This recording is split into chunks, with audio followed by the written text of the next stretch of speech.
La plupart des gens croient qu'il faut avoir le plus d'abonnés possible pour avoir le plus d'impact possible. Et en fait, c'est pas vrai. C'est faux. En fait, il y a un mythe, et c'est le mythe de la puissance des abonnés. Et ce mythe-là, il pervertit les actions de la plupart des entreprises et de la plupart des entrepreneurs.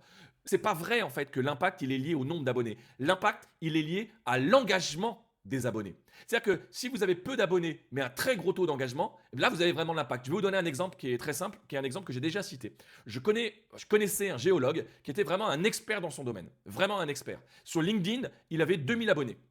Sauf que quand on analysait ses abonnés, eh ben, il se trouve que les 2000 abonnés, c'était les 2000 meilleurs experts du domaine. Donc oui, en nombre d'abonnés, il avait peu d'abonnés, ce mec-là. Mais c'est pas le nombre qui compte. Parce qu'en fait, en impact, à chaque fois qu'il publiait, les 2000 réagissaient. Parce que c'était une vraie conversation d'experts. Donc ce qui compte, c'est pas le nombre d'abonnés total, c'est le nombre de personnes qui sont abonnées parmi l'intégralité des personnes qui peuvent être intéressées par ce que vous dites, par votre offre ou par les conversations que vous conduisez. Donc, c'est pas le nombre d'abonnés total qui compte, ça va être l'engagement des gens qui sont abonnés à vous.